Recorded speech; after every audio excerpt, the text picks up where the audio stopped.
Good morning, gang. David Guppel, Thinker Farmer here. I'm here with Hue Karreman, and we're here at Reverence Farms in North Carolina. What's the nearest city, Hugh? Graham. And we're here, and we've got about 80 head, 70 head. We milk 50 right now. Milk 50. And we probably have about 70 total dairy cows. 70 total dairy cows, and it's a rainy, kind of a bitter day today, Hugh. Really? A little bit bitter. Cold, damp day. The cows are super comfortable. They're getting their, they've just all been milked, and you're feeding them millet hay, and it's about, what, 30% moisture content? I somewhere always there. just go on the average like 50%. 50%, okay. Yeah, millet baleage, yeah. It's baleage hay, and anyway, Hugh, you're a veterinarian. You've 3 decades. I know it's not a full 3 decades, but it's 3 decades now of experience, and kind of tell us your background and story. You and Suzanne here are running Reverence Farms, and doing a lot. Background story or earlier in life? Well, your story, but you can share some of it too. I'd like to get Suzanne's side, but that may come later. Yeah. I didn't grow up on a dairy farm. Grew up in the suburbs outside of Philadelphia. My dad was a professor at the University of Pennsylvania, which eventually I ended up going to veterinary school at. As a kid, I wanted to be a veterinarian for cats and dogs, like a lot of veterinarians do. But life has its twists and turns, and I ended up in college taking a philosophy class and realizing when I was doing a project on looking at different philosophical angles of any topic we wanted. Oh, wow. I looked at a famine that was happening in Ethiopia the prior summer and how to deal with starvation in the third world. And so I realized people got to eat. Right. Okay. and so I all of a sudden was like, hey, I want to help feed the world. Wow. And really, truly, that's how I got into that. Help feed the world. Wow.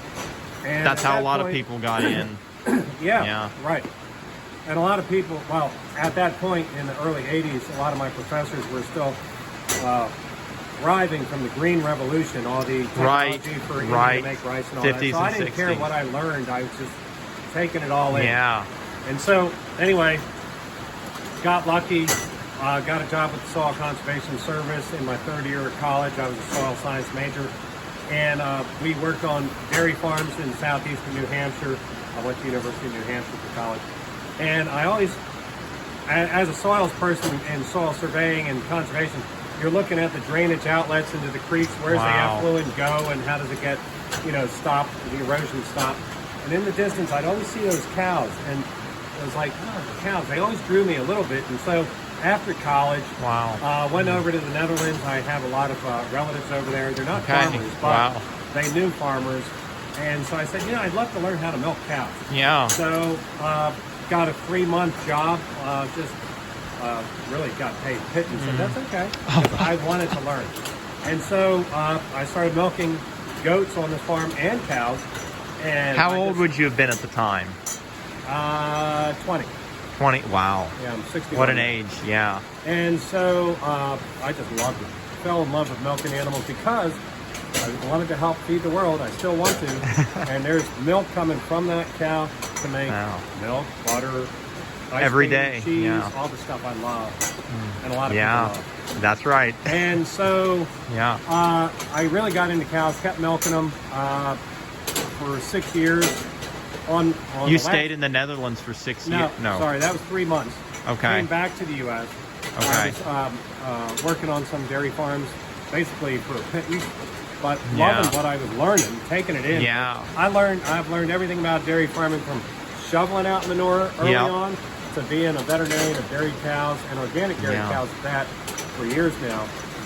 The last farm I was on prior to vet school, 7 Stars Farm, it was a biodynamic farm in Chester County, Pennsylvania, near Lancaster County. Okay. And I had to use these tiny little pellets. They were homeopathic pellets. I had to use botanicals, biological whey products, and not antibiotics, not hormones, because they're a biodynamic organic farm. And I saw them working so well that I had this aha moment with a shaft of light coming down through with the dust on it after I was done feeding the cows one morning. And realized, like, I want to go to vet school. Man, yeah. And it's like re-realizing a dream. And so, anyway, It wasn't for cats and dogs then anymore. It was for cows. And I We wanted to need learn- that. Yeah, we need Again, that. I wanted to learn Yeah. how these natural treatments work. Well, veterinary school wasn't great for that. I learned the real thing, Yeah. which is what I wanted to do. Yeah. So I've been mixing and matching modalities of treatment since Yeah. 1995 when I graduated. Worked Wow. with 100 certified organic farms in Lancaster County. Man. Got really lot well of versed, I'll experience. say, Yeah. in the non-antibiotic treatment of infectious disease, the non-hormonal treatment of infertility, and because of the certified organic rule. And so that's how I got to be a veterinarian, Wow. which really has been my identity for a long time, but Yeah. it's another story where I have shed that identity, to be honest with you. To do And what I you love do being here. a veterinarian. I'll be a vet the rest of my life, but I'll just say that God has his hand on our lives, and as long as we know that we're a child of God, Amen. we're going to do real well in whatever we do. Amen. Well, what do you enjoy most? You spent 6 years and doing essentially dairy farming, then you did vet school, and now today, and I'm not going to ask you to share the whole farm story, but now today, you and Suzanne for 10, 15 years now, 7 years, but in my mind, I know she started home, she essentially started buying the land and developing it before then. Yeah. You've been essentially farming here, doing dairy and all sorts of things. What do you enjoy most about your operation here? Well, Suzanne and I met at an Acres USA conference in December 2015. We were married 5 or 6 months later in May 2016.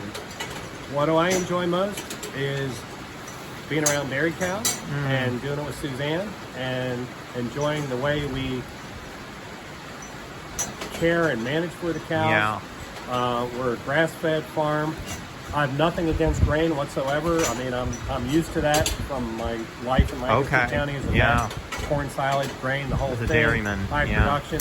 We're like the other way around, and we're trying to do direct marketing.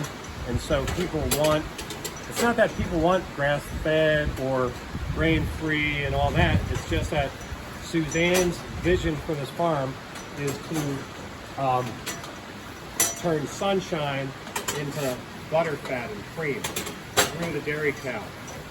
So, and that's what we do. Yeah. And so it's doing really a really joy. good job of it. I've there's a lot of ways you can tell the health and the joy of an animal.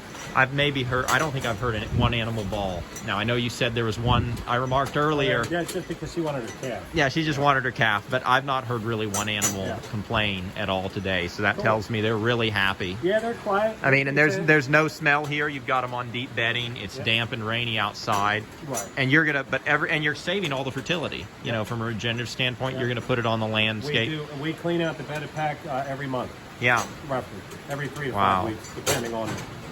When will you spread on the landscape? In spring, summer, or as needed? I guess as We you have spread time. when we're able to. So, Right. like there's a pile way out there. Right. It's been wet, so we're not going to be spreading that. No. But the former pile was there maybe a month ago, and that got spread because it was dry enough out here. Okay. And Yeah, your soil, I mean, your grass is green. It's still digesting it, I would think, somewhat right now. Maybe not as much as during the official growing season, which is maybe April to September or October. But actually, we've been bringing the bedded pack material and any composting materials we're doing right now to our other location a mile down the road where our bulls are.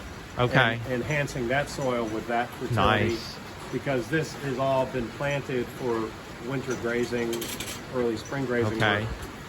And it's been already amended with that prior to planting. Okay. So it's digesting it, yes, as the grass is growing upon what was already applied. Yeah. So what is your plan, more or less? And I realize that's Suzanne's as well, because Suzanne is really, you're doing it with Suzanne, but it's her brainchild. She really loves it. What's your plan long term, Hugh? Not just for the farm, but also for you personally as a veterinarian and as a farmer. What are your vision or goal looking to the future? Well, there's a lot of people, especially in the homestead movement, that want a veterinarian that can speak to their condition and help them and teach them how to, and this is what Suzanne and I want to do, is help teach others how to take care of their animals as best they can. I love being able to talk with a local veterinarian if they live in Arkansas or Tennessee or wherever, Colorado. But a lot of times I can't. And so we want to be available to them through the livestock holders program we have going now. Okay. And just to be able to teach practical things for people that want to do grass-fed and even grain if they want to, whatever, dairying, so that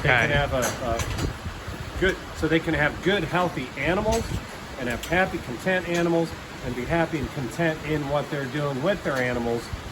And part of that is sometimes you have an emergency, and I want to be able to help prevent emergencies, of course, but sometimes, like, what do you do? And then we're available for a phone call if needed. So we really want to, we really feel that Reverence Farms is a place to actually apply what we talk about.